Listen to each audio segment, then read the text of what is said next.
नमस्कार दोस्तों, आप सभी का स्वागत है हमारा YouTube चैनल में। अभी हम जा रहे हैं सत्संग में। ये देखिए, ये रास्ता है। हमारे वीडियो में बने रहें। ये देखिए,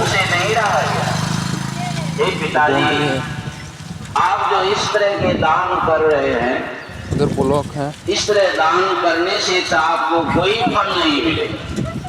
दान तो ऐसी वस्तुओं को करनी चाहिए जो कि दान लेने वाले प्रसन्न हो जाए, तभी फल मिले। लेकिन बालक की बात को कौन सुने? वे तो अस्त-व्यस्त यज्ञ में हैं। यही रास्ता है दोस्तों। ये देखिए, मंदिर है यहाँ। अब हम बहुत जल्दी सत्संग पंडाल में पहुंचने वाले हैं। ये देखिए रास्ता।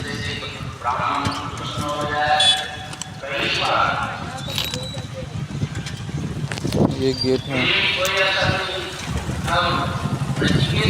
हमारा गोड्डा ब्लॉक में सत्संग हो रहा है। ये देखिए, पंडाल आ गया। बच्चा खेलने वाला खिलौना लाया है। खेलने वाला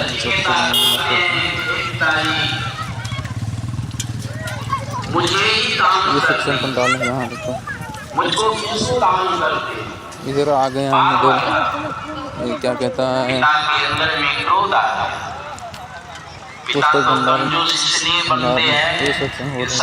छोड़ करके पुत्र को दे करके मर के जाएंगे। सुंदर नजारा है। और ये मुझे ही कह रहा है। ये सत्संग पंडाल है दोस्तों। देखिए, यहाँ पर हमारे पूज्य श्री मुनियारपुर से चतुरानंद जी महाराज आ रहे हैं। जमराज को दान कर। देखिए, साइड में गाड़ी लगा हुआ है। वह छोटा बालक मन से निकल गया।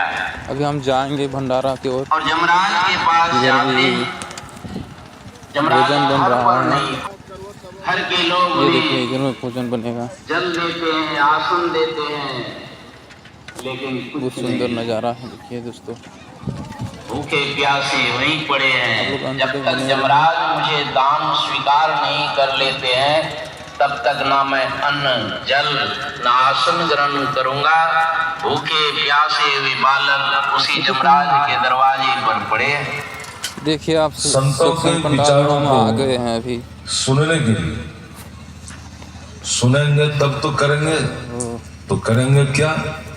बाहर के सत्संग में सुना जाता है। बहुत अच्छा। और करने के लिए आंतरिक सत्संग की आवश्यकता होती है। धर्म कथा बाहर सत्संगा, अंतर सत्संग ध्यान अवंगा। सत्संग का आनंद लीजिए। अब तो ये देखिए, यदि उस सत्य को अभी हम सब लोगों ने सुना, सत्य अर्थात ईश्वर हो रहा है। हम सब लोगों ने अभी पाठ किया है कि एक ईश्वर पर अटल विश्वास, पूर्ण भरोसा तथा अपने अंतर में ही उनकी प्राप्ति का दृढ़ निश्चय रखना, सद्गुरु की निष्कपट सेवा, सत्संग और दृढ़ ध्यानाभ्यास, इन पांचों को मोक्ष का कारण समझना चाहिए। तो यह केवल कहने के लिए नहीं है, पाठ करने के लिए नहीं है, इसको करने के लिए है। करना क्या है? एक ईश्वर पर अटल विश्वास, पूर्ण भरोसा। मैं एक कहानी सुनाता हूँ। एक अंग्रेज यात्रा कर रहा था, समुद्री यात्रा। जलायान पर बैठा था। वह जलायान चला जा रहा था और उस जहाज पर, उस जलायान पर बहुत हजारों की संख्या में लोग बैठे थे, सवार थे। होता क्या है कि बहुत जोरों की आंधी आ गई, आंधी तूफान चलने लगी। अब ऐसा लग रहा था वह जलायान समुद्र में समा जाएगा। सारे लोग घबराए हुए थे। तो वह अंग्रेज बिल्कुल शांत चित्त बैठा हुआ था। बिल्कुल शांत चित्त बैठा हुआ था।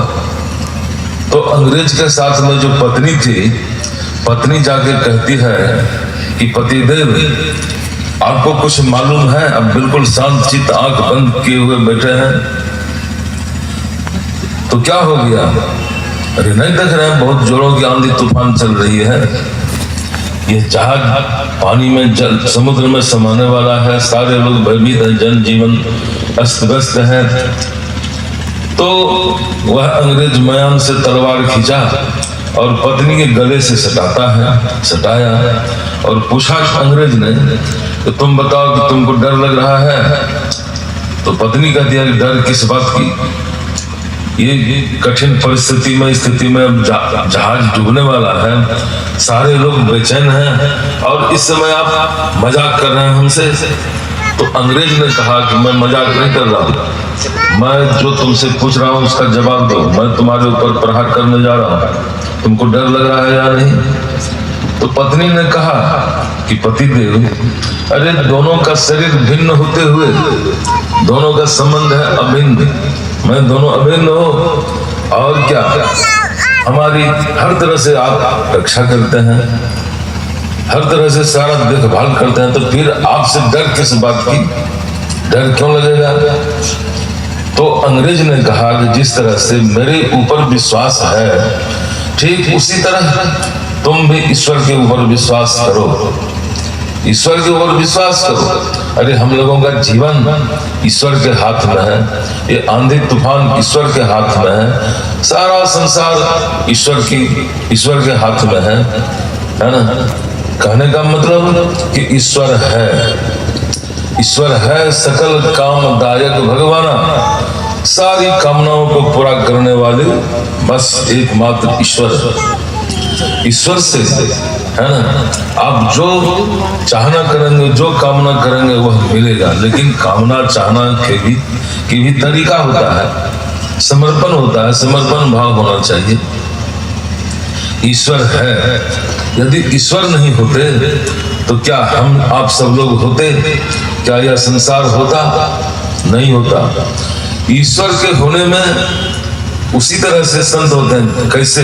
जिस तरह से कि पिता के होने में माता परमान है, माता कहती है कि बेटे ये तुम्हारे पिता है,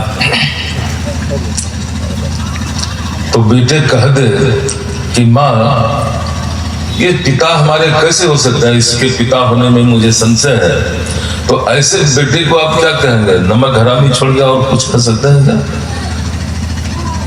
नमक हराम छोड़ के और कुछ इसके लिए कोई है ये नहीं, है ना?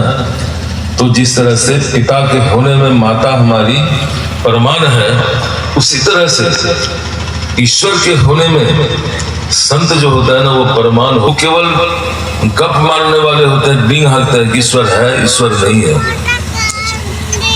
मैं गया था तो सबों ने कहा कि ईश्वर है ही नहीं, ईश्वर नहीं है, जो कुछ हो रहा है सब हम लोग अपने से कर रहे हैं। मुझे भी बुलाया था तो बुलाया गया था तो माइक दिया, तो मैंने उन लोगों से, उन महाशयों से पूछा कि महाशय लोग आप ये बतला सकते हैं कि अभी दिन है या रात? तो कहा अभी तो दिन है।